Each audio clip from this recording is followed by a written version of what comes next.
Hello, and welcome back to another episode of the On the Sideline podcast of Jackson and Kyle. I am Jackson, and I'm joined here, as always, by the man who Kyle. I forgot to come up with an intro.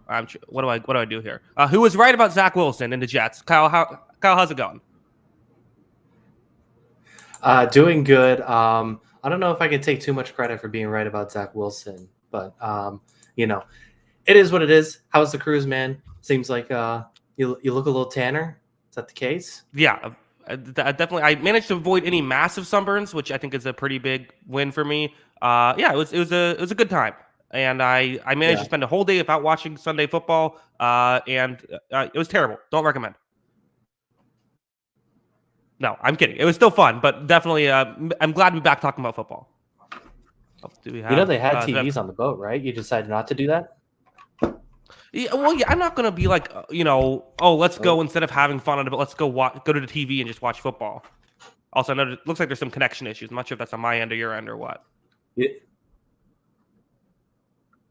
Yeah, I'm not sure. Trying to see if I can troubleshoot this real quick. Good podcasting here. Well, here, anyone in the chat, let us know if it's, if it seems to be one or whose end is it on. But we can get into it. We don't have to just spend the whole time watching you troubleshoot the internet stuff. Kyle, let's do a brief recap of of last week, because we didn't get to talk about it. We're gonna spend forever on it, maybe just some of the major headlines, and we'll probably talk about some of the games last week as we get into the preview show. Where do we want to start with this? I mean, we could start with I think the big headline is 49ers are back. 49ers did definitely look back. That was a dominant performance. And, I think it was fair to say that they were favored against the Jaguars, but to do that, especially after the last 3 weeks of what we've seen of them, that was a bit of a statement. And, Deebo Samuel and Trent Williams seem to be really important to this team. So big win for them. And it seems like they're back on the right track and back in the contention tier that we had them in. Yeah. Definitely what you wanted to see from them. I mean, another thing is all of the field goals, right? Like all the last second field goals with, I think it's set a record for these for so many.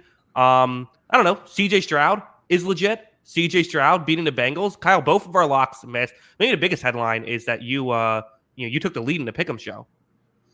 Yeah. Good enough week for me, despite the Bengals letting me down there. And listen, I mean, you mentioned it last weekend. I mean, it might be more true now. Is CJ Stroud the MVP favorite? Should he be? I have a take. We're all just trying to figure out a way to not give the award to Mahomes, right? Like that's all we're trying to do. Is we're all trying to figure out a way that Mahomes doesn't get the award. Maybe. That's possibly true. It's not fun to see the same person win multiple years in a row. But that being said, is it fair to say that Mahomes this year is less impressive than Mahomes last year?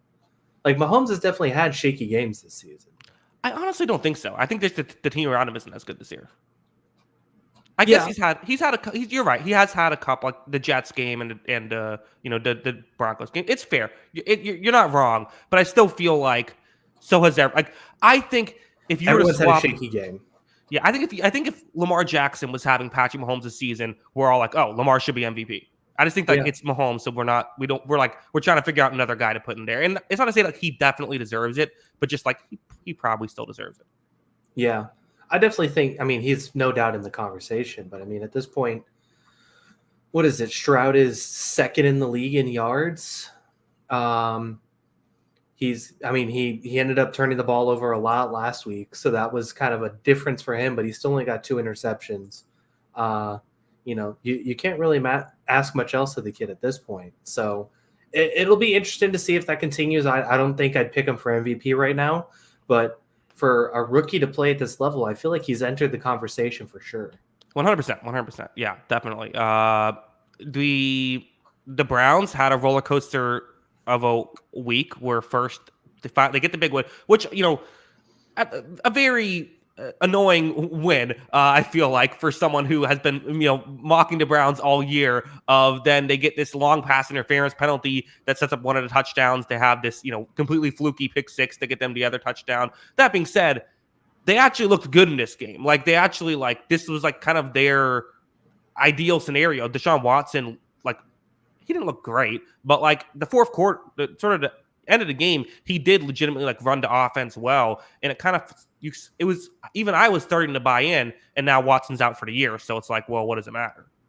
Yeah, yeah. I mean, it wasn't fantastic or anything, but he was the better quarterback in this game, and that's against Lamar Jackson, and that felt significant, right?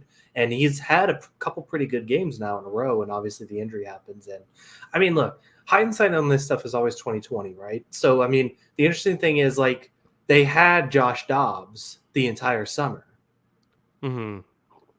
and like I said, obviously hindsight's 2020. They could have kept Josh Dobbs and probably been in a much better spot based on how Josh Dobbs has played this year. That's probably another one of the storylines is Josh Dobbs is like the best quarterback of all time now. Right. But yeah, I mean, they had that. They had Brissett last year, who was also really good as a starter. And now they're stuck in this situation where I think they have a good team, and I don't know if they're going to make the playoffs because I don't trust PJ Walker to win enough games. So tough break for the Browns, even though they got a really good and convincing win.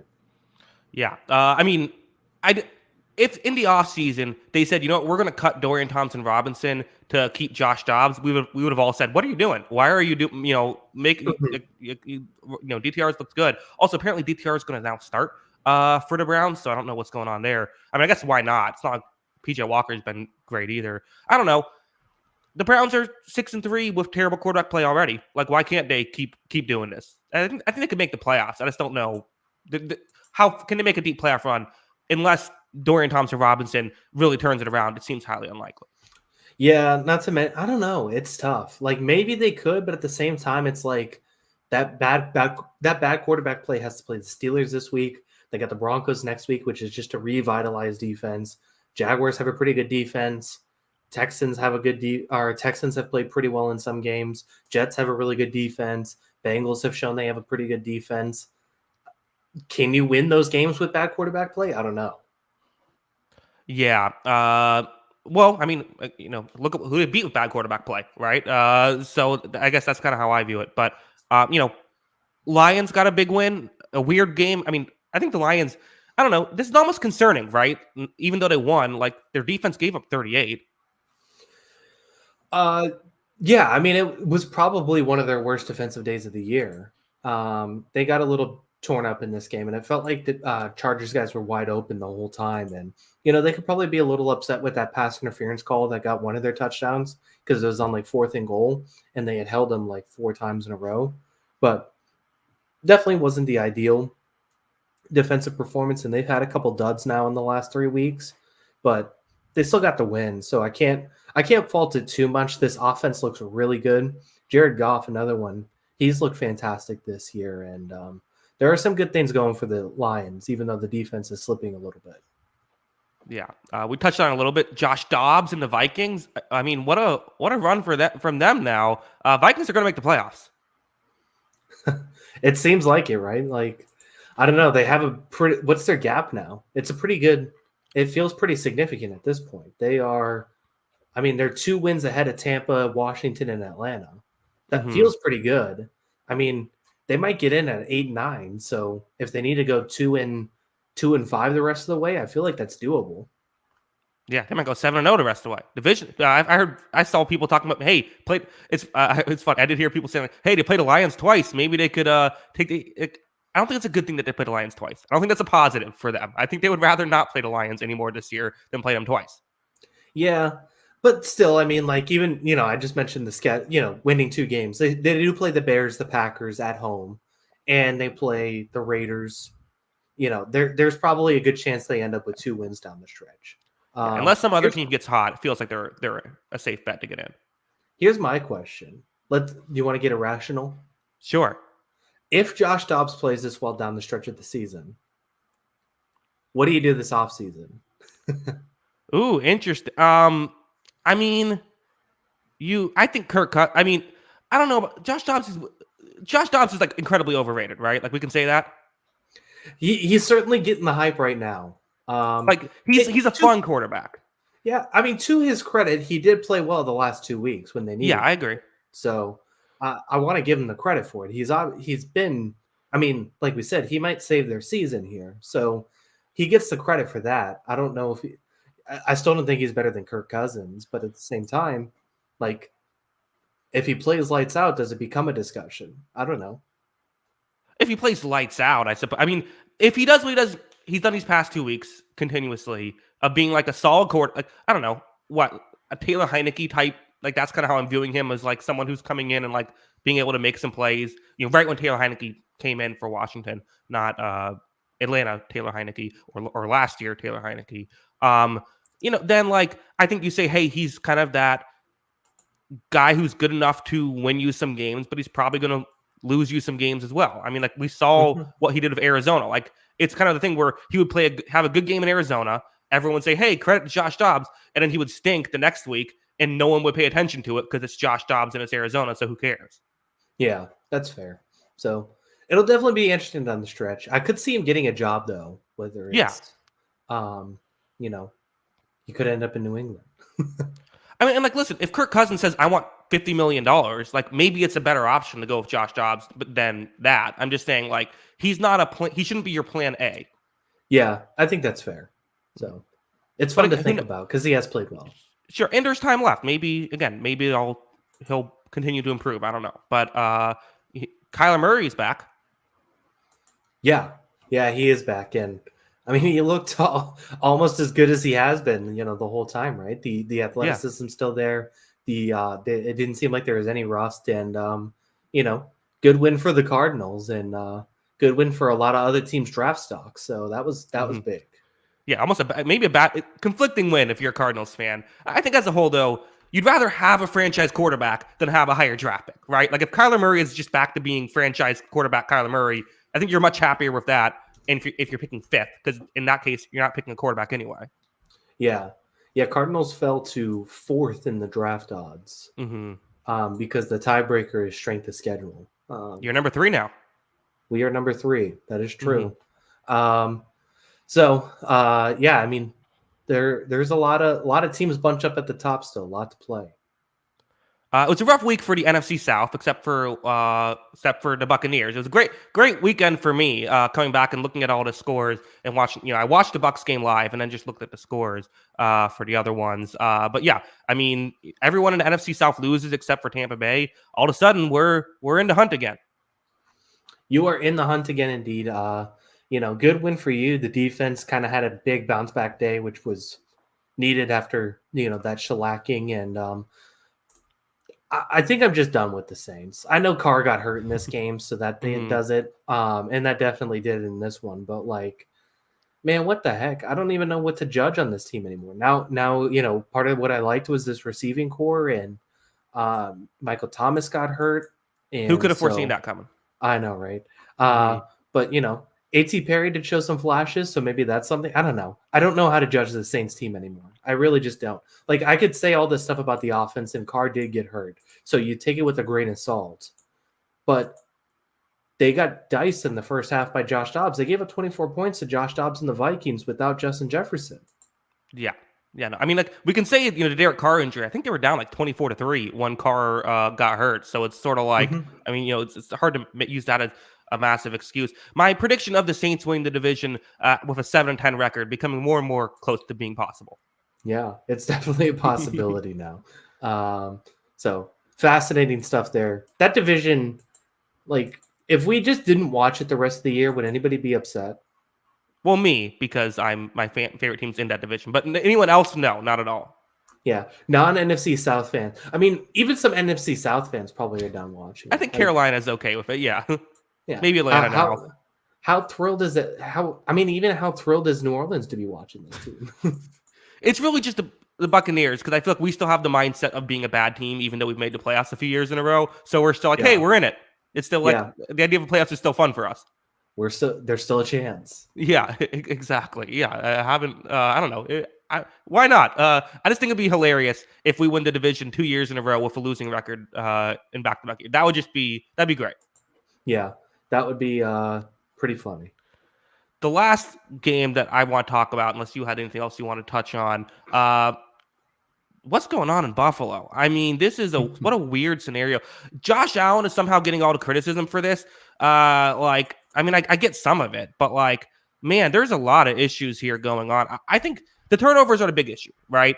Like this off, everything else is like grading out fine. Like they're scoring at a good rate when they're not turning the ball over. Their defense has been not great this year, but a lot of that is due to injuries. So I would say defensive injuries and turnovers are the issue. But and like some of these are just weird, right? Like Mhm. like a drop past intercepting. You have to assume it's going to swing back the other way at some point. Like Josh Allen, I believe, is top 10 best turnover worthy play percentage this year, and yet he's leading the league in interceptions. Like, I remember Mahomes went on a run like this a couple years ago. It feels like it's just one of those things, but at the same time, it's like you have to turn it around like now if you're going to make the playoffs. Their schedule is brutal down the stretch. Yeah. Yeah, I mean, it's certainly brutal. I mean, I I don't know who to blame exactly for this is the thing. I mean, my initial blame is that I continue to say I think that they missed their opportunity to kind of go all in at times with this team when it comes to this offense and what Josh Allen was providing. And they continue to try and say Gabe Davis, Gabe Davis, Gabe Davis, and Gabe Davis proved time and time again he's not a real number two option. And it's not Gabe Davis's fault. He's obviously, is what he is, but they had opportunities to go get number two guys. And their second best player this year, pass game wise, has probably been Dalton Kincaid, which is a rookie tight end, which is a little unfair to expect. So Yeah. I don't know. They haven't really made that work. And it's like the offensive coordinator is on the chopping or was fired for this. And I don't think it's necessarily fair for him either. And it's a tough look for this team that, has had Super Bowl aspirations for multiple years now. Is the window like closed with this team? Yeah, and it's like on one hand, analytics still like them. Like there's still a lot of I think evidence to support that they're a better team than their record shows. But I feel like this is becoming a trend with the Bills. It feels like every year it's like, wow, analytics say they're a top 3 team in football, yet they have like 10 or 11 wins. And I've defended Sean McDermott, but it's at a certain point I kind of have to say it's like if your team keeps underperforming what you're supposed to be doing, and then you keep losing in the playoffs, like it probably is on you to some degree. So while I think he did a great job at turning this organization around, I do wonder if they miss the playoffs, if it's time to look for a change there. Yeah. Is he the head coach if they miss the playoffs? Would you predict no? If I was in charge, he wouldn't be. I'll say that. Who knows how teams do this stuff? Teams don't like to fire head coaches, but because you can get a good head coach to agree to it. Maybe Belichick goes there. That would be pretty funny. He'd coach 3 AFC East teams. Yeah, exactly. Yeah, that would be hopefully for Buffalo Bills fans. He'd coach longer than he did for the Jets there. Yeah, exactly. We'll see how that turns out. I don't know. Yeah, I think there's going to be some questions if this completely blows up in their face. So it'll be fascinating to see. But I don't think it's all Josh Allen's. I mean, the truth is the blame pie probably needs to split in a variety of different ways. But you can blame injuries, you can blame Josh Allen, you can blame Sean McDermott, you can blame Ken Dorsey, you can blame the front office. I think the blame pie can probably get split in a lot of ways. Yeah, I think some of that is just like I think they've been unlucky, but like I think that's been part of it too. They've had some breaks go against them. Yeah, that is true. I agree. I mean, also it was tough when it was unfortunate. DeMar Hamlin was the 12th guy in the field. Felt bad about that. Those jokes were crazy. Yeah. So, anyway, I think that wrapped up everything from last week. Did we miss anything? We missed a few things, but we can touch on those when we get into the preview. Patriots didn't play, so yeah, Patriots didn't play. That's right, they had a bye. Kyle, I wish a lot of teams didn't play last week, as I think everything I picked went wrong. It was a disastrous week, collapsed by me. As listen, I wasn't going to hold the have the highest score wire to wire for the whole season. This seemingly happens every year. Is around mid-season you're able to take the lead. Kyle, how does it feel? Feeling good right now. Feeling jazzed about how we're doing, and feel like I can keep this train rolling. So let's keep it going and extend this lead out a little bit now. All right, yeah. So now that I'm trailing, the unique scenario, I get a pick first. I even forgot about that when I was preparing it. I'm like, oh no, I get to pick a game that I don't want to pick, and I am going to give you Vikings Broncos. I don't know what to do with this, Kyle. Who do you have winning? Yeah, this is a tough game. This is a good one off the bat. I'm gonna pick the Denver Broncos. Yeah. This team is bizarre. It's frustrating. I don't love their offense. It feels like I look up and Russell Wilson has like 112 yards passing almost every single game. But now the results are swinging in their favor, and a lot of it has to do with the defense that's playing really good football. And I think they can continue to play really good football. They've beaten two good teams theoretically in the last 3 weeks and won three in a row. And a lot of that is forcing some turnovers. And as good as Josh Dobbs was last week, and we just gave him all the praise, I'm not ready to say that he's ready to go after and, beat a really good defense like this in this situation, with the team also really battling for a playoff spot at this point, trying to save its season. Still no Justin Jefferson, I believe. And so I like this spot for the Broncos. Yeah.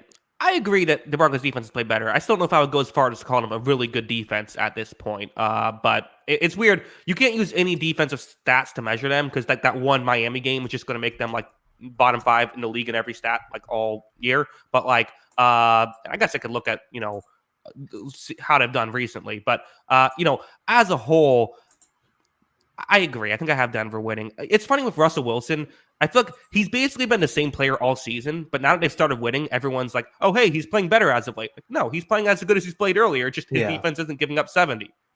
Yeah. I mean, it's basically what it is. I mean, they don't get explosive plays. He does not throw the ball downfield much anymore. And I think part of it is also the receivers, but at the same time, he's managed to, is he kind of just like the ultimate game manager at this point? Is that basically how he's playing and doing it well? I don't know. I mean, he's had his moments of like good. I feel like making things happen. He's not what he once was. He's not. But I think he's had his moments. I mean, he's not justifying the contract, but he's not the reason they lose games, or even like one of the biggest reasons they lose games. So I think that's the positive. Yeah, I still think it's like what he's done this year has probably made it possible to trade him. Yeah, maybe. You still have to take on some of the contract, but like you could trade him if you take on some of the contract. Yeah. I mean, I'd agree with that. It'd be it'd be interesting. This team I think has found just a little bit of a rhythm. I thought they ran the ball really well in the game. I know it was only 3.2 yards, but I thought Javonte Williams has kind of seemed to regain the form it felt like from his rookie year before that injury, and I think with this group, I think that they can do enough to win this game and potentially make a playoff run here. I know it's tough in the AFC, but they're on the right track.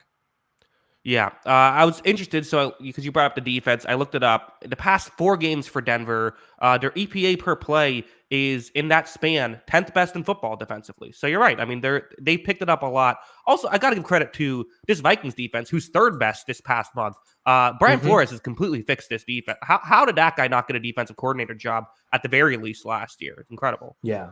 I mean, this team is one. I mean, is this the 2 hottest teams in football? Broncos winning 3 in a row and the Vikings winning 5 in a row. What a game. I mean, people are hyped up for the Eagles and Chiefs. I mean, this is the marquee in the Bengals and Ravens. This might be the marquee game of the week. This could be a Super Bowl preview. No. I think so. I think it'll be a Super Bowl preview. It should be a fun game, though. It legitimately is who would have thought a couple weeks ago this would be an interesting game? Nobody. 0 people would have thought that. Yeah, exactly. Now it's all of a sudden got some intrigue. If I gave you Vikings and Broncos Super Bowl and I get the field at even odds, are you taking it? I think so. Yeah. Okay. Good deal. All right. Yeah. All right. Let's move on. Kyle, give me a game. All right. I am going to give you. Let's do the marquee game. Let's just jump right in there. This is fascinating. I'm going Eagles at Chiefs. Good pick. Yeah, this is definitely a Super Bowl rematch from last year, which came down to the wire, came down to a last-second field goal. It's in Kansas City. I think I'm still picking the Chiefs to win this one, but I don't feel great about it. I mean, it's interesting where I feel like both the Eagles secondary and the Chiefs receiving core have both kind of taken a step back this season, despite the fact that it's in large part the same guys. doing it. I do think Kansas City should still be able to throw the football in this one. I am very worried about, like, say what you want about Andrew Wiley. He had a great game in that Super Bowl, right? And so you're now having a scenario with Jawan Taylor and Donovan Smith. This could be a concern. That's definitely something you have to worry about here for Kansas City going up against a really good Eagles pass rush. And, Chiefs defense has played great this year, but the Eagles do run their offense a little bit differently than most teams do. So I am fascinated with that as well. How is that going to play out? But I'm going with the Chiefs to win this one yet again. Yeah. I guess a couple things I'm looking at that even just date back to the Super Bowl and what that game was. They blocked really well in that game. Like you said, you mentioned Andrew Wiley. I thought the whole offensive line did well against the Eagles' defensive line, and that was a big reason that the Chiefs were able to score consistently and ended up winning that game. So can they continue to block well against this Eagles defensive line with, like you said, some changes on that offensive line this season? So that's going to be a big thing. I thought, Juju Smith-Schuster was a really big part of that Super Bowl. His ability to get open consistently too. Can one of these receivers step up at least for this game and make that a competition? Because that's probably been the biggest weakness of this Chiefs team this year, and we saw it again in their last game. Their ability to get open consistently and get consistent separation has not been the same. And so are they able to do it against the Eagles again this time without Juju out there? I think those are the two big things I'm looking at. But that being said, Chiefs not only coming off a loss, coming off a bye week, I think it's a big game for the Chiefs, and I think they pull it out too. Here's why we're both wrong and why the Eagles are going to win, Kyle. Chiefs currently second worst team in rush EPA defensively. Feels like if the Eagles are going to win this game, they can run the ball a lot, limit possessions, and win it that way. Yeah, potentially. I'm still going to take Mahomes over a good run offense, which is why I'm picking the Chiefs. But if we're wrong, that's why. Yeah, that's probably that would be the reason. I think there's a couple different variables to it. Can the Chiefs slow down AJ Brown? Because nobody's done it this year. Is anyone actually going to slow down AJ Brown? And like you said, they have covered well. Because I don't think that the Eagles are just going to run the ball every play and win that way. I do think they're going to have to throw the ball, and they're going to have to get Brown involved in this game. But nobody's been able to stop him. And the Chiefs have covered well, but they don't have the biggest corners. How does that matchup play out? And then I think you look at, too, with the run defense is, this Eagles team, they don't, they run to set the tone, I feel like, and run, they are a productive run offense. They are very good. But this isn't a team that's ever going to have like 6, 7, 8 yards a run. This team kind of bleeds the clock with the run game. So can you find a way to at least get a couple stops in this game and force them to punt, force them to give the ball away? Those are the big questions. Yeah, great game. Could go either way, I think. And it's just fascinating, right? If the Chiefs, who kind of due to it was funny when they lost, it's like, oh man, what a massive loss. But since then, we've seen kind of the Ravens not look as good. They were able to beat the Dolphins. That was obviously a huge win for them. And then just if they can win this one, it kind of feels like they're set for the 1 seed. Meanwhile, if the Eagles win this, it's like, are they the Super Bowl favorites at that point? Yeah. Big game for them. They still got the 49ers and the Cowboys again on their schedule, but they might coast to the 1 seed if they win this game, honestly. That might be it. So yeah, I think we learn a lot about both of these teams, obviously, and where they at. And the matchup's going to be just huge. And, does the fact that Philadelphia lost that Super Bowl play a factor too? Maybe a little revenge factor, play a little harder? I think realistically, no, but in my dumb brain, I'm saying yes, absolutely. Yeah, it should matter. Yeah. Yeah, right. Let's move on. That one should be incredible. I'm going to give you a game, Steelers-Browns, which is, again, an interesting game. Kyle, I want you to, before you tell me who you're going to pick, say something about either one of these teams you can't say about the other one of these teams.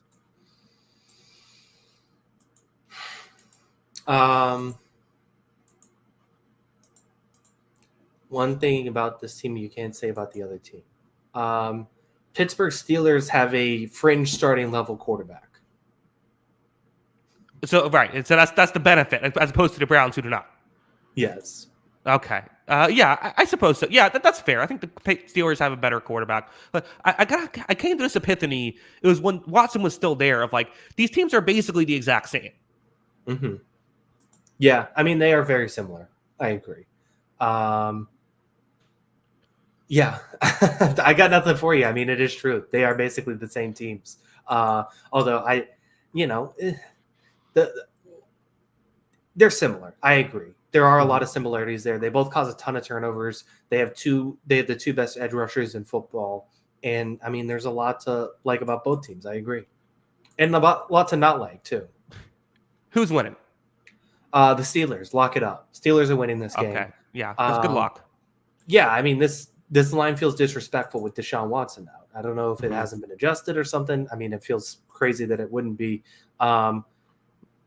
Yeah, Dorian Thompson-Robinson is not winning this game, and I just need the Steelers to win. So if Dorian Thompson-Robinson is not winning, I just have to hope for not a tie. So the Steelers are winning this game. I'm going to lock that up, and I feel pretty good about it. Yeah, it's not a bad lock whatsoever. You know, I do think with Cleveland, I don't know. Maybe it's almost one of those weird things where because I've been so low on them all year, I'm now with the Watson injury like higher on them because like I still kind of view them the exact same way. Like they kind of had that game won. Like that was one of the first games where the Steelers just found a way to win. I do think this is kind of one of those things where whoever wins the turnover battle is probably going to win this game. But the Steelers have been doing that all season long, right? They're currently tied for the most takeaways in football defensively, and they're tied for second least amount of giveaways. I think that's one of the underrated aspects of Kenny Pickett. In the past 7 weeks, he's thrown 1 interception and only had 3 turnover-worthy plays. I mean, he's protecting the football at an incredible rate right now. Part of that is just they're not giving him too many opportunities to put the ball in harm's way. But like that's part of how they're winning these games that they're not getting, they're getting outgained by. It's because they're getting extra possessions and they're winning that way. Yeah. Yeah, I mean it has certainly helped. I mean, there's a whole bunch of variables to this. I do think Kenny Pickett has played a little bit better. I mean, they're still not as explosive as you'd like, but he has played a little bit better. And then I just think they finally got the run game going. I know it was just the Chiefs, or not the Chiefs, sorry. I know it was just the Packers run defense, but they finally got that going a little bit. This defense continues to play well. Minkah Fitzpatrick is questionable, so he might play in this game. The big thing for me, though, is just like I do look at these two defenses similarly. And I do think, TJ Watt and Myles Garrett are awesome. They're both going to make some impact plays in this game. But I just look at the matchup here, and I don't. PJ Walker is better than Dorian Thompson-Robinson. I firmly believe. And I don't even think PJ Walker is that good. What we saw with Dorian Thompson-Robinson was rough. I don't know how it gets better. And I just continue to look at this team and say, how do they score points against this Pittsburgh defense? And then the icing on the cake for me in this game, too, is like, I mean, have you seen the Browns' offensive line this week? Have you seen who's possibly playing? I know to have some key issues, tackle injuries. I've seen that. Yeah, so Jedrick Wills is on IR. Jack Conklin's been on IR. Wyatt Teller didn't practice today. He's questionable. DeJuan Jones didn't practice today. He's questionable. So, like, there's top 3 tackles, and Wyatt Teller might not play in this game. I do not see the path for the Browns winning given all of this.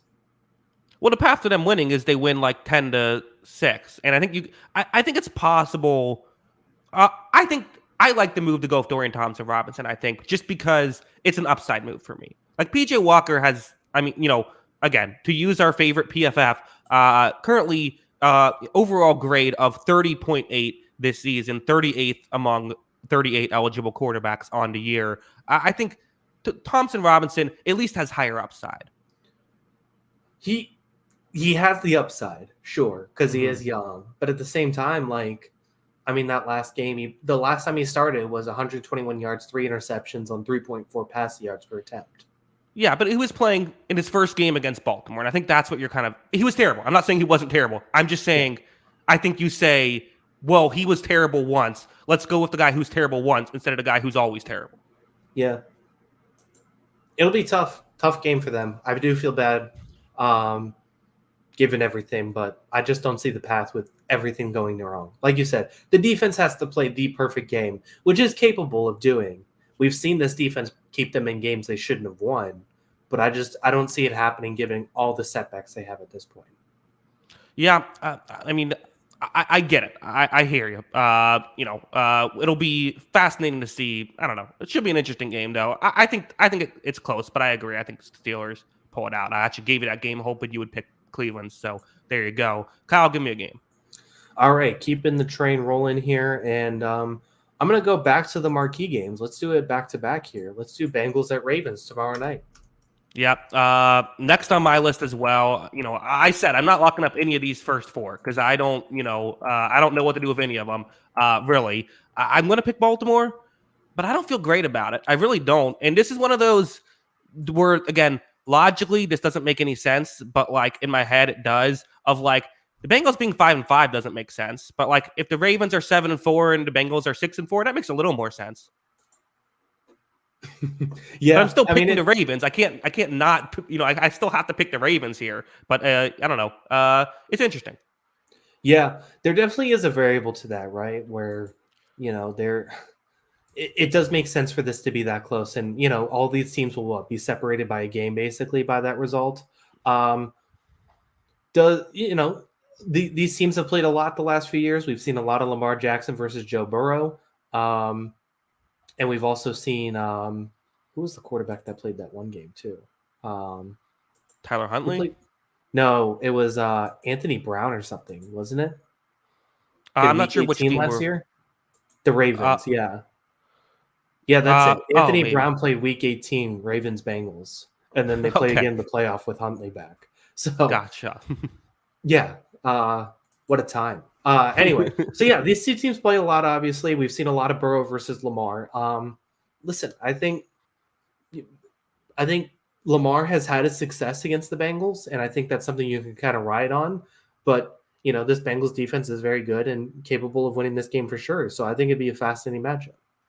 The Bengals defense is good. The Ravens defense is better. Like it Mhm. is. I mean, but the thing is, I think what we're all wondering is like, can this be a big Jamar Chase game, and can the Joe Burrow Jamar Chase thing be what can propel them to a victory potentially? These teams have played before. The Ravens won. That was earlier in the year when the Bengals were still kind of struggling, and it was only by 3 points. So maybe that's something to give you hope if you're a Bengals fan of, hey, Joe Burrow wasn't healthy. He had just over 5 yards per attempt in that game, 2 touchdowns, 1 interception. That's actually a big T. Higgins game. Jamar Chase didn't do a lot. I imagine they're going to have a similar strategy, though.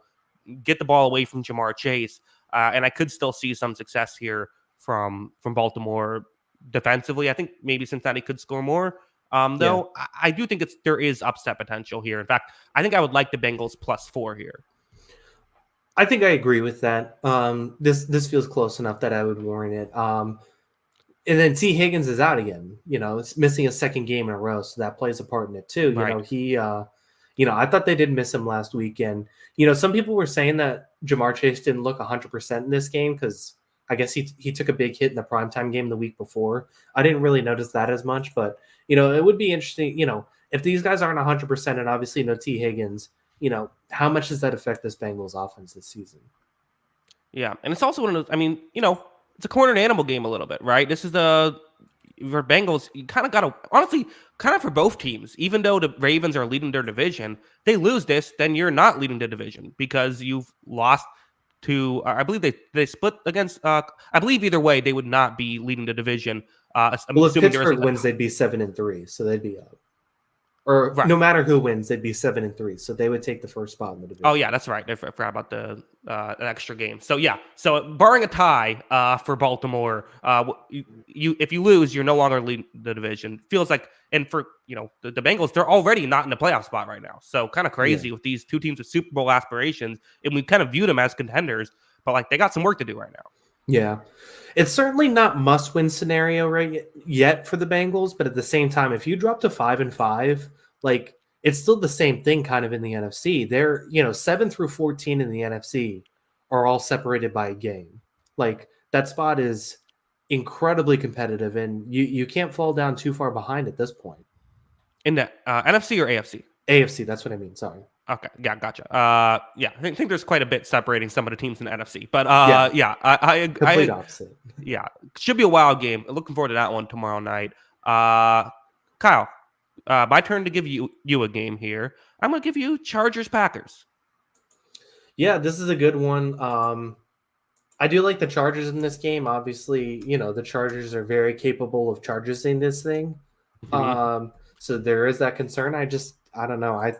As bad as their defense has played at times this season, and it is a bad defense. Like, I don't know if there's enough explosiveness in the Packers team to really sweat that much. I mean, it is the Chargers, so I will be sweating with this pick. But I just think the Chargers are more explosive, and therefore the Chargers should win this game. Yeah. Joe with super chat, a $20 super chat. Thank you, Joe. Uh-oh. I have arrived. Week 11, the return of Jackson. That's right. Return of me, not Lamar Jackson, just to be clear. Or maybe he meant Lamar Jackson. I don't know. But I mean, on paper, you're right. Like this should be a Chargers blowout. I didn't think the Packers offense looked interesting last week. Like I thought that Jordan Love, again, he's just so inconsistent, right? Like it drives me crazy because he'll legitimately make these incredible plays. Like his highlight reel at the end of the year is going to be great, right? With Love's, like it's Mhm. going to be fantastic. It's just Yeah. he can't get the consistency down. He misses too many throws, and while there's going to be guys open for him, I just don't think he's going to be able to hit as many as even if there aren't as many guys open for the Chargers. Herbert's just going to hit a higher consistency. And to be honest, I think there's going to be about the same amount of guys open in this game. Yeah. So Honestly. I'm gonna I'm with you. I'm betting the Chargers, but there is I don't see the Chargers completely blowing the Packers out. Like I think it could be a one-score game, and there's if they a turnover or two here, it's within stealing distance here. I think. Yeah.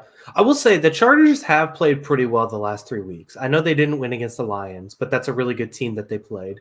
And they hung with them all the way till the final, the very last second with the final field goal. So they have played well the last 3 weeks because they beat up the Jets and the Bears too. So, I mean, I don't think the Packers are that far ahead of the Jets or the Bears and probably behind the Jets. So, in theory, the Chargers should continue to dominate these teams if they are going to play at this level. So, I do agree with that. Quentin Johnson coming off his best game of his career. I thought he actually showed some real flashes in that game too. So, that was fun. Um, I think there's a lot to like about the Chargers, but I'm never going to trust this team. So, Yeah, exactly. That's why I'm giving it to you. as long as Should there's a be. bolt on the helmet, I'm not trusting it. So until the sun blows us all up. Yeah. I also have to say, my last thought, Matt LaFleur, who I defended a lot, my voice is gone a little. I don't know. Don't do a trick play on 3rd and 11 in the fourth quarter when you're down a point. The whole goal is to see what Jordan Love has. Put the ball in his hands. That's what the season is about.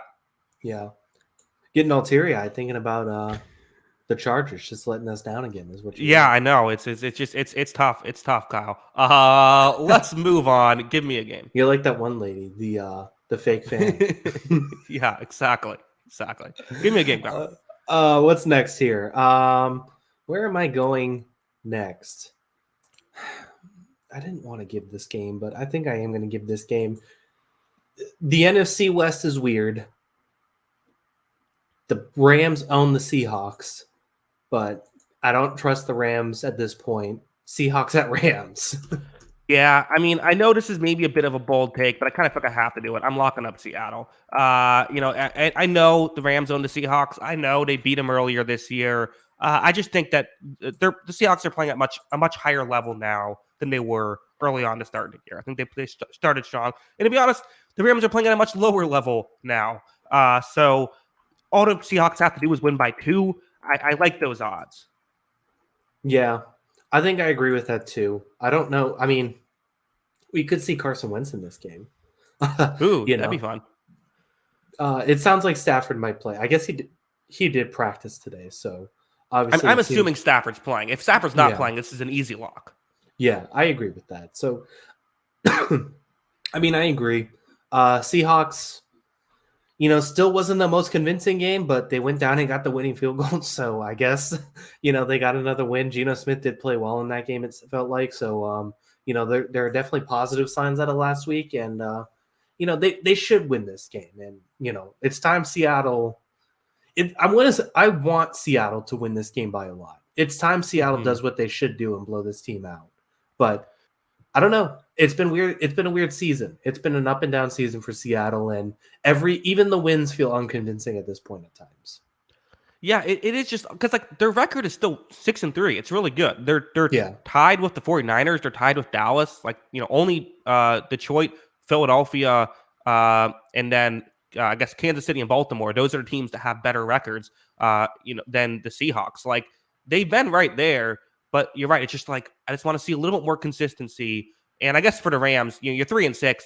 You're not technically dead, right? Because Hmm. what the Vikings could legitimately only win one or two more games this year, and then you have a chance. So you definitely have a chance, but it feels like this is a must-win game here.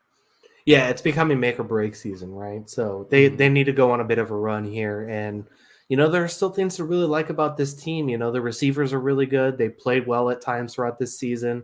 Stafford's played well at times throughout this season. There are some young, interesting players on this defense, along with Aaron Donald. It's just it hasn't come together like it did early in the year, and I think that they might have flamed out a little early. Yeah, might have been. They might have just had it. It's always weird, right? Where because every team is going to have a run of like 2 or 3 games where you look impressive, but every now and then, like an okay team does that like weeks 1 through 3. Like remember the Sam Darnold Panthers started off 3-0, and it was like, oh, look at like every now and then that happens. It's why it's so hard. Why knowing what's going to happen after the first month is so difficult. Yeah. Yeah, exactly. And I mean, it was also like, they competed with Cincinnati, they competed with San Francisco, Hmm. they beat Indianapolis. I mean, there was reason to believe, but it may, it's just kind of it hasn't looked nearly the same since. And that Packers game was ugly, man. And I know it's Brett Rippon, so you do what you can, but it just looked ugly. Yeah, and who knows? Even if Stafford is back, how healthy is he going to be? Because we know he likes to play through injuries all the time. So, what's going to happen there? All right, Kyle. Time for me to give you a game. There's only one game that is less than a touchdown spread, so I'll give it to you. I feel good about giving you this game this late in the draft. Cardinals Texans. As I think a couple weeks ago, you might be looking at this as a more than 14-point spread. I guess that's not true. If the Cardinals didn't have Kyler Murray, you might be looking at this as that kind of spread. But with Kyler Murray there, they're wild cards, no pun intended here with Kyler. How good are they going to be? Stroud has looked amazing these past 2 weeks, but he has had his down weeks as well. So where are you going? Texans -5. Who do you have winning this game? This is a huge game for the Texans, not only for the keep their playoff hopes alive, but also, you want to keep Arizona down. You want that draft pick, man. Maybe get a Marvin Harrison Jr. and reunite him with CJ Stroud. Oh wait, no, they gave up I their think you have that backwards. I Yeah. have it backwards. Wow. Wow, I had this whole thing prepped and I just blew up in my face. Look at that. Oh Anyway, it'd be really fun if they had the Cardinals draft pick, but yeah, no, other way around. Back to reality here. Arizona can't cover still. I know Kyler did play well. He doesn't play defensive back, so they can't cover still. And the Texans' pass offense has been really good. I forget I shouted him out last week. The name of the offensive coordinator for the Texans. He's going to be a head coach soon. Like he continues to dice up good defenses. And went right at that Bengals team. I know CJ Stroud turned the ball over a couple times, but it's just been amazing what they've done offensively this year. So. Give me the Texans in this game, and I think they should beat this Cardinals pass defense. Yeah, I mean, it feels like for the Cardinals, they're going to try to make this a low possession game. They're going to, take every snap when there's a running clock with 1 second left, right? Try to get as much time off the clock. I don't care if it's the first quarter. Limit possessions and hope that you can just outscore the Texans in this one. Hope that your offense can do enough, which, again, it looked really good last week, I thought. I mean, well, Kyler looked really good last week, I would say. The offense looked solid. Yeah, I would say solid is a nice way of putting it. And, I think that it was obviously an improvement. And I think Kyler is going to continue to get better too. So, those are the things you look at. But I just think, you know, this Texans defense has flashed some real potential. I felt like even this year, and I think that they're schemed very well, and they've had some duds, but I've also think that they've had some really good games too defensively, and I just think that there's a little too much in this game. I just don't think the Cardinals can overcome all of this like they did last week. Yeah, seems unlikely. Maybe it helps when you're playing Taylor Heineke and Desmond Ridder as opposed to C.J. Stroud, but we'll see. I think for the games left, because Kyle, it was a really interesting first half of the show. Second half, first 50 minutes of the On the Sideline podcast, a lot of fun. this next part, you could turn it off now if you want to. We Yeah. currently have 76 people watching live. I'm assuming we'll have like 20 by the time this is all said and done. Yeah. Well, I feel great about giving you this game at this spot. Okay. So I'm going to dive right into it. One of these teams is the touchdown favorite. Just hit the panic button on their entire football season. Jets at Bills. Yeah, I mean, I get it because the Jets beat the Bills earlier this year, but I feel like everything you said last week when I locked up the Jets because I was kind of talking myself into it, and you were like, "No, you idiot! Look at Zach Wilson." That's how I'm feeling now. Like, "No, you idiot! Look at Zach Wilson. The Buffalo Bills are going to win this game." Like, I get it. I get all the concerns. I don't think Josh Allen is going to play as poorly as he did week one because he hasn't played that poorly since his second year in the league, right? Like, I don't think he's going to do that again. I think he's going to at least play solid football here, and that's all he needs to do to beat the Zach Wilson Jets. I don't think Aaron Rodgers is going to be back this week, so I think that I'm trusting the Bills to win here. I get it. It was next to my list because again, not a lot of other great games, but yeah, I think that the Bills. If the Bills lose this, I mean, just fire everybody now. Yeah, trade Josh Allen to the Patriots. Really, really teach him a lesson. Sure, yeah, I think so. What was it when the Patriots traded Jamie Collins to the Browns just to like send him a lesson? Yeah, basically. Like they wasn't even, like they could have just like cut him. Like, no, we're gonna trade you to the Browns, so you have to play there. Yeah, they cut Jack Jones this week because apparently he was in a bad mood. Like, you shouldn't be in a bad mood. You're losing every game. Anyway, Jets at Bills. Anyway, we're not talking about the Patriots. They don't play football anymore. No, they stopped playing. Yeah, I mean, I agree with everything you said. This should like if Josh Allen is not 100% locked in this game, like what the heck? What's the point at this point? This team embarrassed you week one. You've looked bad. Your offensive coordinator got fired because you turned the ball over a bunch of times, even though it wasn't all your fault. Like this should be an awesome Josh Allen game. Like this is the gut check time. I want to see him come out and dominate and play like the top 3 quarterback in the league that he is. So I'm interested in seeing that. It was fun. I'm not a big fan of Zach Wilson. I think it's been well documented. It was pretty funny though. Did you see that Hail Mary throw? I actually didn't. I missed, but I heard it was crazy. He was rolling to his left on a full sprint, didn't stop at all, and just fired this thing on a dot, like 50 yards, like 55 yards, maybe even. I mean, it was the most incredible incomplete pass I've ever seen. This guy. I was gonna say for Zach Wilson, should he just should he hang around the league for a while just to be a Hail Mary specialist? Yeah, maybe. Like if you have a bad quarterback arm, like the Jets should just sign him for Hail Mary, or the Dolphins should just sign him for Hail Marys. Yeah, like if they're like 60 yards from the end zone, just send Zach Wilson out there and he's gonna fire it. He is honestly like I don't even know how to describe it. Like imagine like a pitcher who could throw like 105 but could never throw a strike. That's basically Zach Wilson in a nutshell. Like he has this physical gift that is amazing, but there is no like self-control here. Yeah, no, it's a wild ride with Zach Wilson, wild ride with the Bills. So interesting. I mean, again, for the Jets, they're still trying to make the playoffs. They're trying to stay alive until Aaron Rodgers gets back. What's your take on that, Kyle? I don't think he's playing this year. You don't think so? I think he would if they're still in a playoffs. If they're like on the verge of the playoffs. I don't know.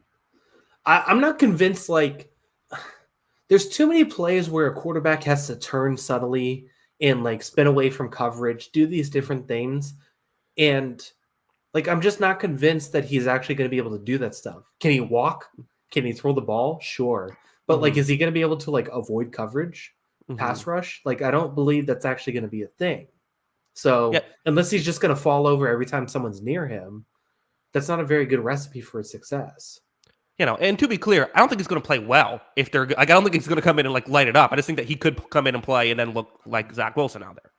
Yeah. I'm not betting on him playing this year. I'm just not convinced. Especially if the Jets lose like this. I don't know. I think at a certain point, they're going to see what happened with Deshaun Watson and say like, yeah, we're not doing that. I think, but again, breaking news: Aaron Rodgers performative. Who knew? Yeah. Let's move on. Kyle, I'll give you the other 7-point spread. Titans Jaguars, which division games can get weird. Titans coming off of a brutal week where it turns out Will Levis, we kind of learned the hard way. If you blitz him, Titans have absolutely no answer. Todd Bowles just basically spammed the same play every game, every play and won the game that way. So for the Jaguars, the blueprint's out there. Feels like they should win. Who do you have winning? Yeah, I do have the Jags. This feels like a bounce back game potential. They got punched in the mouth last week. It wasn't pretty. They should look better in this game. I think I'm just out on this offense this year. Like, I don't know what happened, what's wrong, but the offense just doesn't look dangerous. Like, I don't think any team would be afraid of this offense in the playoffs at this point. So I'm just out on this offense this year, which is fine because I think they're good in other things and they're good enough to win this division at least. But I'm just out on that. And so I don't love this team, but at the same time, they're better than the Titans. And like you said, Titans are playing a quarterback who's a rookie and trying to get better. So give me the Jags. Yeah, it is weird with the Jaguars offense because, they were 8th best in EPA per play last season, and now they're bottom 10. So it's not even like they haven't improved like we thought they would. They've gotten significantly worse. Also, super chat from the great overlap 618. This is overlap back with your daily dose of degeneracy. If I'm the Houston Texans GM, I'm trading for the number 2 pick for Marvin Harrison Jr. Pick. Guaranteed success for 10 years. Don't at me. This is overlap. Yeah, there you go. Yeah, trade back for the Cardinals to get the pick. Yeah, exactly. Mm-hmm. Oh, man. Hey, overlap. How's it going? Yeah, thank you, overlap, for the super chat. This is where was I with the Titans Jaguars? Offense regressing. Yeah, offense is completely regressed. I mean, the offensive line is maybe it's just I don't know. They miss Jawan Taylor so much. I don't think that's it, but we'll see. No, okay. I mean, their offensive line has looked bad now. Like that has been an issue. And maybe as much as we like to make fun of Jawan Taylor, I actually think I don't know. Anton Harrison's probably been as good as Jawan Taylor, so I don't know if that's been the issue. But the others, they don't have a lot of good stuff going on there. They did trade for Ertz to Cleveland to hopefully help with that. So we'll see how that works. But Christian Kirk has gone back to being like Arizona Christian Kirk, right? And like Calvin Ridley's come in and really hasn't done a lot. So I don't know. It's like they're not a great receiving core. Like it almost, to me, the bigger surprise is how they were able to do so good last year, more so than why aren't they doing great this year? Like I actually think Lawrence has played well, but just there's not a lot else there. Yeah, I think I agree with that. I mean, it seems like it's lacking playmaking. And I mean, has ETN been their best offensive player this year? I mean, it's probably. I mean, that might not be a debate. Yeah, the only other guy I would think would be Lawrence. Mm-hmm. Yeah, ETN's had a good year, and this is probably the best season of his career. So it's tough. I think it's a really weird, how it kind of regressed a little bit, but at the same time, it hasn't looked good. And I don't know if I just think I'm out on it this year. I just don't know if it gets better. Flip side, the Darius Williams, Tyson Campbell corner combo has been really good for them. They still cover really well. They still do get good quarterback play. So I still think they're a playoff team pretty easily for me. Isn't it funny though? Like, you mentioned the offense not only, was like 8th best offense in the league last year. Like Darius Williams looked like a mess last year. And it's like and we were like expecting, Darius Williams, good signing, and not sure about the offense with Christian Kirk as the number 1 receiver. And those have just been flipped, and it's like, oh wait, we were right all along. Darius Williams is good. Yeah, very, very interesting. And and Calvin Ridley just hasn't been what they wanted him to be this season. Mm-hmm. Yeah, I mean, it was a gamble to begin with, no pun intended. Yeah, it was a gamble to begin with, but it just seems like it hasn't paid off, the way they wanted it. Hasn't paid out the way always unfortunate when that happens. We gotta talk about the game for a second. Will Levis looked absolutely terrible when the Buccaneers blitzed him all day. That's what you just have to do, right? You just blitz him. Like, if the Jaguars don't blitz him like 40% at the very least in this game, like, it's a disaster. I mean, that's what it should be for most rookie quarterbacks, right? You have to make them speed up their processing. Mm-hmm. So I don't think Todd Bowles is necessarily reinventing the wheel here, but I mean, you want him to go, you want him going as fast as possible, right? You want him trying to make plays as quickly as possible and probably making mistakes because he's trying to process too quickly. So yeah, blitz a lot, make him sweat back there. Yeah, see how all of that goes. Let's move on. Kyle, give me a game. We have 5 games left here. Yep, keeping it moving. Let's go with let's go Giants at balls. It's amazing that there's 4 games left on the list, and this one is getting selected here. I actually had this last on my board. I feel good about picking the balls here. I can't feel even remotely confident picking Tommy DeVito. I feel incredibly good about picking against him. Do you? You're not. This could be the breakout game. It could be. I do love all the memes are funny. What the revelation that he lives with his parents is just incredible. This is like a made up thing. Like if this is how the NFL is scripted. Like this is totally something that some like hack writer would put into like the NFL script. Yeah. He was really bad last week again. No surprise. It did get better. He did throw 2 touchdowns, but it was basically against the Cowboys' third stringers. Yeah. So he looked better once the Cowboys benched all of their starters. Yeah. Once the bad players are in, Tommy DeVito looks much better. And even then, it wasn't that good. But, No. This Giants thing's pathetic, right? Like, oh, man. This is brutal. Yeah, the Balls are going to win this game. I don't know why I gave you this one here. But, yeah. Yeah, I don't. Well, because like in our heads, it's like, well, the Giants made the playoffs like last year. Like they still should have. No, they were somehow, despite the Tommy DeVito thing, like they're still not a good team. Like they're still like a terrible team with like good quarterback play. Yeah, I agree. I mean, the reason why I gave you this game is I don't think the Commanders are that good either, and so we're just in this situation where they're bad, but the Giants are significantly worse. I mean. Would you say this is the worst team in football right now, the Giants? Yeah, I think so. With Tommy DeVito, yeah. Yeah, I think they would, if you did a tournament style of the bottom, all the teams 2 wins, 3 wins or less, I think this team loses to just about everybody. Yeah. Oh, Kyle, we got a great tank bowl coming up in a couple of weeks. Patriots Giants are playing each other. That'll be fun. We need to find a Tommy DeVito match. Like we need to sign. I'm trying to think of who would be good. Who's that one guy that always ends up on like the Packers or something like that in the North that had more interceptions and touchdowns in college? Oh, Tim Boyle. Yeah, Tim Boyle. We need to get Tim Boyle in for that game. Something like that, so that we have a fighting chance of losing it. Yeah, I think that's the game where you're like, let's see if Devontae Parker could be a quarterback. Like that's when you're like, we want to see what we have in him. Will Greer's going to get a run. So yeah, I think maybe get Nathan Peterman, see if he's still in football shape, and if he's not, then perfect. I'm in a group chat. My friend's a big Giants fan. He goes to a bunch of games, all this kind of stuff, and we're now bickering about who. I was upset because I learned this week that the tiebreaker was strength of schedule for draft positioning, and the weakest strength of schedule gets the higher draft pick. And I was upset about that. And he was like, "Yeah, that's how it is." And I was like, "Well, I'm not used to having to worry about my draft pick." Yeah, poor Kyle. You're having to learn about all this stuff now. This is tough. I know. Like, what is the draft exactly? What happens here? I thought we just got good players automatically. It's like the show Schitt's Creek, where you're just like, you're like this the rich person who now has to like live within your means and doesn't know what's going on. Yeah, I don't know how any of this works, but anyway, so I can't ever bring myself to actually root for the Patriots to lose, but at the same time, like. The losses definitely sting a lot worse, and I imagine Giants fans feel the same. Yeah, I agree. We've somehow made that about the Patriots again, which we can't help ourselves, Kyle. Every conversation it's all really about the Buccaneers or Patriots, isn't it? Yeah, pretty much. Yeah, I think pretty so. Much. Let's stop talking about this game.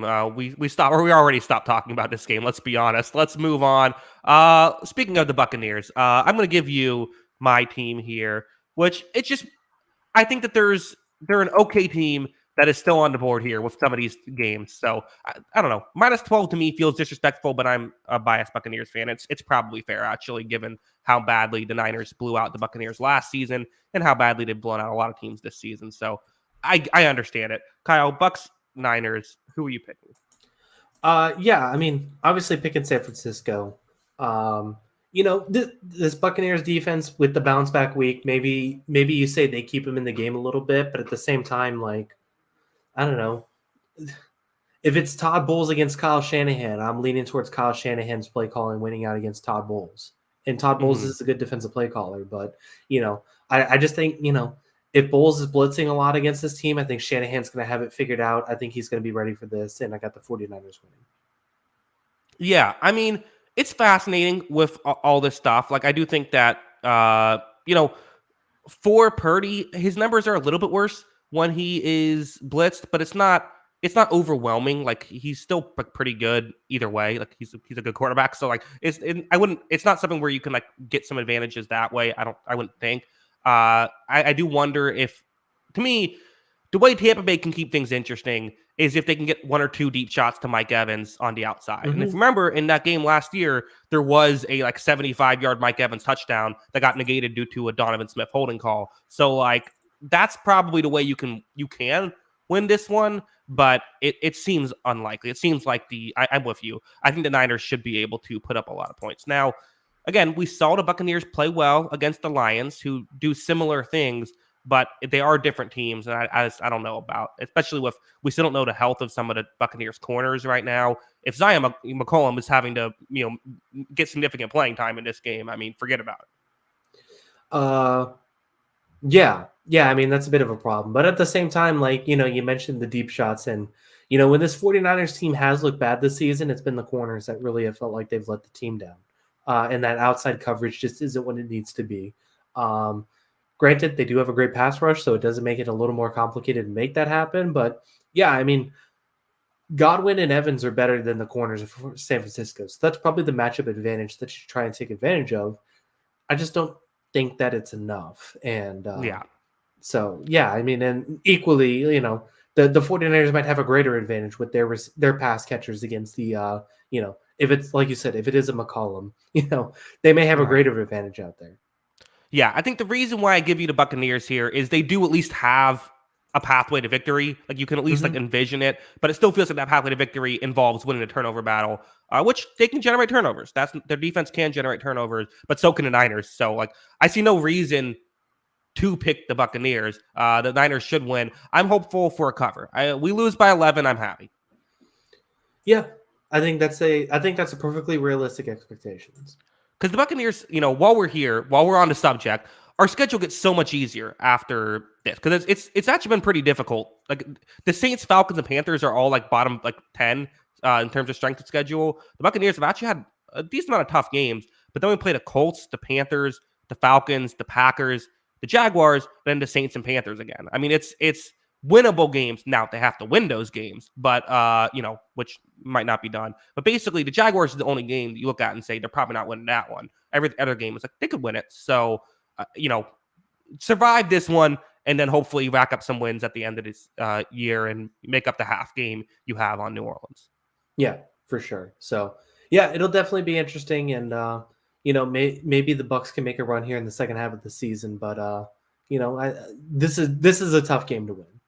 Yeah, probably not gonna happen, as Niners coming off a huge win against Jacksonville. All right. So Kyle, 3 games left. Give me one of them. All right. Let's do. The Raiders have won 2 in a row since Antonio Pierce took over as coach. Granted, against the New York teams. Raiders and Dolphins. Yep, this was next on my list as well, despite it being the biggest line. I kind of understand why it's maybe a bigger line, but also I feel like there's more upset potential than the other 2 games, just because, like, if the Dolphins win, they're going to win by, the Dolphins are probably going to win, and there's a good chance the Dolphins win by 40 in this one. There's a very good chance they win by 2 touchdowns, which is what the line is, so I get it. But, I'm picking Miami, but I don't know. Aiden O'Connell's looked, I think, good these past 2 weeks. Like, last week he wasn't amazing, but playing a good defense. He looked solid, didn't make mistakes. That's been very optimistic, and this Dolphins defense has been a little bit shaky. although has looked a lot better once Jalen Ramsey has come here. Raiders defense has not been a disaster like we thought it might be, but this Dolphins offense doesn't need to play a bad defense to put up a bunch of points. And I think that the Dolphins win this one handedly. But, again, kind of feel similar to the Raiders as I feel for the Buccaneers. It's like, you played a lot better these past couple of weeks. Just try to survive this one. Yeah, I do agree with that. Look, O'Connell has played well. He doesn't make a ton of mistakes, which is a good thing, but this is just too tough a matchup, I think. And like you said, this defense has looked better since Ramsey came back in. I don't think they're going to spot the team. I don't think they're going to spot the Raiders 21 points like they did in their last game coming off a bye week. So, Dolphins defense has played better. Like you said, they get potentially Devin Achane coming back, which is a big help too, because I think he's really good. Coming off the bye week too, I feel pretty good about the Dolphins winning this one. But, the Raiders have shown some fight the last 2 weeks. So I know the competition's not the stiffest, but they've played better. Does Antonio Pierce have a chance of keeping this job? Because I kind of think he does. Because I think the Raiders really regret at this point not going with Rich Bisaccia and going with Josh McDaniels instead. I think they look at that as a mistake. You got, they have some tough games on their schedule. They're playing the Dolphins, they play the Chiefs twice, but you have some winnable games as well. Chargers, Colts, Broncos, and Vikings. So it's like, I think if the Raiders can end, 9-8 or even 8-9, and like they look good doing it, I think there's a chance they keep their interim head coach. Don't make the mistake they made last time. And it's a different scenario, but I just think that for Pierce, this is more than just an interim. Almost never does an interim head coach stay on as head coach. This feels like an opportunity though. Yeah. Definitely an opportunity. I don't know if he's going to keep the job, but I think there is something to just being well liked, and he presents himself really nicely. I think the media really likes him and buys into kind of his excitable personality. And I wonder how much to coaching is just kind of being liked by people in the locker room even. And Josh McDaniels clearly didn't have that, and this feels like the polar opposite, and maybe why he keeps the job. Wasn't it that like Pierce brought up the 2007 Patriots and their mindset and how that's what the Raiders have to do? And then McDaniel said, whoa. Don't compare anybody to the 2007 Patriots. We're not the 2007 Patriots. He called them the 2007 Giants, believing that they could beat anybody, including the Patriots. And then, McDaniel was mad about that. That's even worse. Yeah, I don't know. That was the rumored thing, I guess. I don't know. Reported? I don't know. Weird. Whatever. If it's against Josh McDaniels, we can pretend it's true.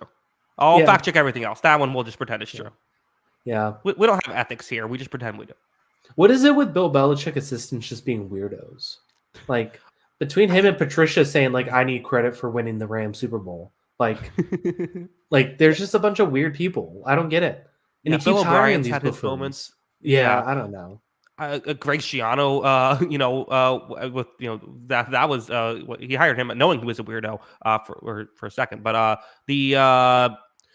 think what it is again, somehow we're back on the Patriots. I think what it is Bill Belichick has this he runs his team like the Navy. He has like this very like rah, this is how we do things, and is also a football like genius. And I think people don't realize that like the running the football team like the Navy thing isn't really that big of a part of why the Patriots had so much success. Like that's a very small detail, and they think that's like the main reason, and then all the teams always struggle. Yeah, I would agree with that. So, okay. Well, again, covered this one nicely and talked about Belichick, which is what we promised to do on every one of these games. Going to give you a game, Kyle. Cowboys, Panthers. Where are you going?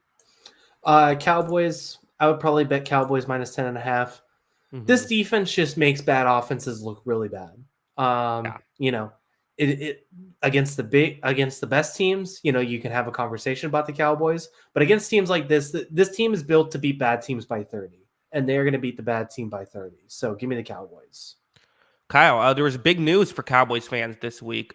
In my tier ranking show, I put them in the Super Bowl contenders. Uh-oh. Look at that. I did it. They better not let me down. I mean, if they don't win the Super Bowl, they let you down, right? Like that's you can be a Super Bowl contender and not win the Super Bowl, but I'm saying right now, the next couple of weeks, they better not let me down. Yeah, they've looked good the last 3 weeks basically. So they certainly are giving themselves a chance, and I don't know. They should beat the crap out of this team. Yeah, and Prescott's looked good. I mean, that to me that's why I decided like, you know what, I am going to put them in a contender tier because like Dak's maybe having his best year as a pro right now. Seen MVP. He is in the conversation. Yeah, what a time. I was right all along. No, so I mean, I'm just looking at it like the last times this team has played teams under 500. Obviously the Cardinals game was the bad one, but they won 40-0, 30-10, 38-3, 20-17 against the Chargers, 43-20 against the Rams, 49-17 against the Giants. This team is kicking teams' ass when they win. They don't always win, but they beat the crap out of teams when they do. Yeah, and I guess here's why I gave you this game when there's still another game on the board is just simply due to the fact that there's we have seen the Cowboys lose to the Cardinals, right? We have seen that, whereas we haven't seen the Lions really have a game like that.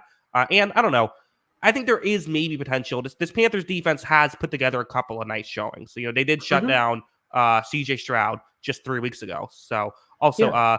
Somehow Dak Prescott still the same odds to win MVP as Christian McCaffrey. So maybe not that likely for Prescott to win MVP. That feels a bit low. Yeah. Anything's possible, man. No. A lot of football left. Yeah. Your two guys to win MVP, both tied for I believe plus 30,000. So some good odds there. Yeah, exactly. Buy low now while you can. Plus 3,000, not 30,000, but yeah. I've already bought both while I can, so might as well get in. Yeah. You have any final thoughts on this game? No, probably won't watch a lot of it. Yeah.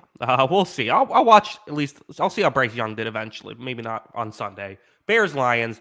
This one's for me, and maybe I shouldn't have let this fall because I guess the one thing that's interesting about this, because it's my game to pick. I am picking the Lions to win, but I guess the one interesting thing is Fields could be back this week. And perhaps they could have an offensive showing against a Lions defense that has shown some weaknesses. So, in hindsight, I should have given you this game a little earlier. This was a miss by me. Yeah. Some chinks in the armor with the Lions defense, and Fields is back this week. There's no debate about it now. I believe. So, Fields still does have that upside, even though it can be very up and down and frustrating. But at the same time, he could light up this team. Absolutely. So, we'll see how it works out for them. But, yeah, I mean, Lions are rightfully heavily favored. Yeah, I mean, this is, the Lions offense should score $1 million in this one, right? Yes. Yeah. They should. They could pick their number in this game. Yeah, and what I want to see from the Lions, again, if you win this game 50-30, I'm disappointed. If you win this game 30-10, then I'm optimistic again. That's kind of how I view it. Yeah, I think that's fair. So, would you have this team ahead of the Cowboys or behind them? I didn't see. Did you have them ahead or behind in the series? Right now, I have them. I have them behind. I have them in the for sure playoffs. However, tier because of their defense. The defense has had too many of these moments. Yeah, I think that's fair. I think that's a good call. Yeah, but and for me, I'm still. Maybe it's unfair. I'm still kind of waiting for the other shoe to drop of Jared Goff. He's been so good this year, but I'm still like. This isn't usually how you play, right? Are you? And I feel the same way with Dak a little bit, but like it's like what are we going to see? Yeah, I don't know. He's had such a big sample size now of playing good football. Like, is he just like do you ever see yourself calling Jared Goff a top 10 quarterback? Yeah, I could see top 10. I'm getting choked up again. I could see top 10. I just don't know if I can Jared see Goff. But I don't ever see him like. You're never going to say put him on any team and you're good. Like I don't know. Josh Allen, with all his faults, if the Panthers traded away like 5 first-round picks for Josh Allen, we're all saying, "Oh, great move." Like how many first-round picks could the Panthers give for Jared Goff, and you would say it's a good move? I don't even think one. Yeah, I think that's fair. I mean, they got one to get him, so that played a part. That's the rumor, but yeah. So, yeah. I mean, I agree. He is playing very well, though. He's a good quarterback. He definitely definitely playing very well this year. And if this is what he is, they can win a Super Bowl. It can happen. But yeah, Kyle, that's our show. Yeah, did well. I thought this was going to run a lot longer. We did pretty well this week, and looking forward to Sunday. Get back after it. I like how our idea of doing a good show is just like not having it go that long. It's not like entertaining people or like it's just, hey, we didn't spend that much of our day doing what other people like dream of doing, being able to talk to hundreds of people and do a live show. What I always dreamed of doing since I was a kid. No, it's the getting the show done early. No, I really like doing the show. Don't get me wrong. I like the chat. I like all that. It's just we do have the tendency to ramble and get off topic, and I thought we stayed succinct in this one. I think our listeners will appreciate that. Yeah, definitely. Someone said allergy season in Florida. Yeah, I don't know what's going on with me. It's really just I'm still recovering from the post cruise. I got a slight cold once I got back, and I'm just still recovering from that. It felt good most of today, but then right before the podcast, I knew this might be a tough show. I feel like everybody gets sick on a cruise. I think that's like one of the excursions is like just get sick, get a cold. Here you go. I think that's just like, part of it. You know how like those like crazy people were having like COVID parties to like try to get COVID right away, so you wouldn't have to worry about it. I think that's what you need to do for a cruise, though. It's like just get a cold like before you go, so that way you're good after. Yeah. If you look on your itinerary, like in the receipt, it'll say like cold fee. Right? Yeah, they charge for it, which is annoying. They just like lick the plates before they give them to you and all that kind of stuff. It's how it works. Yeah. Exactly. Yeah. All right. Well, we can. Kyle, I have to say, in other sports, I only have one topic. I'm not watching the preseason tournament until we get to the elimination stuff. What are we doing here? In-season tournament, you mean? In season tournament. That's what I meant to say. I'm not watching any of it until we get to the like elimination rounds. I don't know what we're doing with this. It drives me crazy. It's just regular season games. Well, yeah, but I don't. There's my dog. Oh, there's a dog in the background. But I don't watch that much regular season. Yeah, I mean, the point was to get me into it, and I'm like, I didn't realize the in-season tournament's starting. Let me check it out, and it's like, okay, so there's there's a group of 5 teams, and they're all going to play in this round, and I'm like, it's like when you try to like, you ever have. I don't know, in like high school, someone would like make a board game and they're like, okay, so here's how the game works is you start on level 3 and then you roll 18 dice. And it's like, what are we doing here? Like, this is like, there's too much going on. Hang on. So let me push back a little bit on this because they didn't just invent this format. Like they basically stole the soccer format. This is how the World Cup works. This is how the Champions League works. You go group stage, knockout rounds. Yeah. I think the thing is like you need to see like what I would do differently when they do this in the future, because I think they're going to at least give this like 4 or 5, 6 years probably to see how it works out. I would do in 2-week segments basically, and I would have all 30 teams play. So like they're basically doing Tuesday and Fridays are their cup games, game days, right? And so these Tuesday and Fridays for the month of November are cup games. I would have 4 Tuesday and Fridays in the month of November are cup days, and all 30 teams play. So it's a big event where every team's playing, every team you want to see. And I would do the staggered times, which nobody ever does, which is stupid. Every 15 minutes, a game's tipping off. You can have a red zone like channel that you're whipping around between coverage. Everybody's playing. It's all this action all day long. That's the appeal to it. That's what I would do differently. So it's 4 Tuesday and Fridays of the year where everybody plays and everyone's excited for these cup games. That's what I would do differently. And then go into the knockout round. Because, it's not reinventing the wheel or anything with this, this format. It is a little different. But yeah, I mean, I do think they need to make something to where these games are supposed to feel special outside of a cool court, make it feel interesting with the added element of everybody's playing today, everyone's seeing everybody's results at the same time. I think part of why I don't like the because and when I watched the World Cup, I was able to kind of follow the how everything worked and that kind of aspect. But I feel like it's a little different when there's 5 teams instead of just 4 teams, because like it's just it's an added game and it's going to be over the course of a month. So I feel like you lose the urgency a little bit. It's just for me, I'm just not that. It's too much work.